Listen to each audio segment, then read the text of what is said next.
Medtem, ko probate kupiti smučko Roka Benkoviča, bo pa to igralec Tone Kuntner povedal par verzov. Izvolite.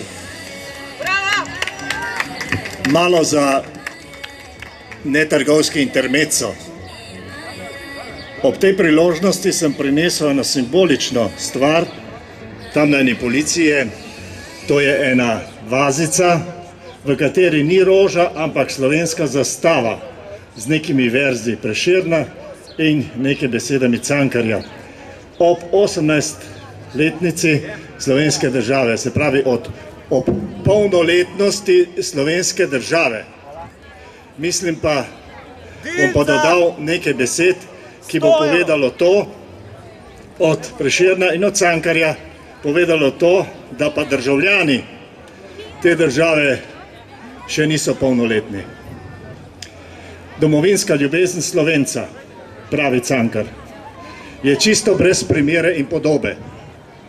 Ne da se nikakor opisati, ob njih se neha moja in vsaka umetnost. Primerjati bi mogel to ljubezen kvečjemu z ljubeznijo do matere.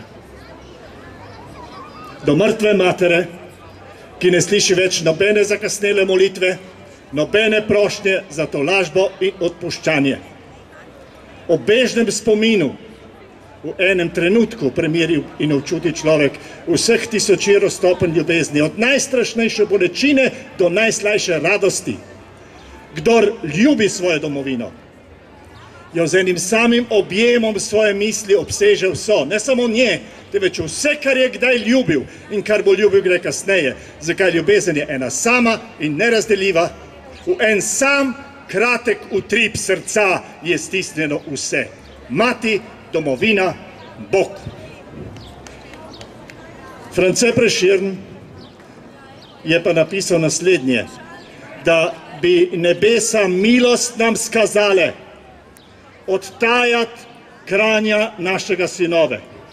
Njih in Slovencev vseh okrog rodove z domačimi pesmam Orfeja poslale, da bi nam srca vnel za čast dežele, med nami potolažil razprtije in spet zedinil rod slovešne cele. Da bo od sladkote njega poezije potihnil ves prepir, bile vesele viharjev, jezdnih, mrzle domačije. France Prešern.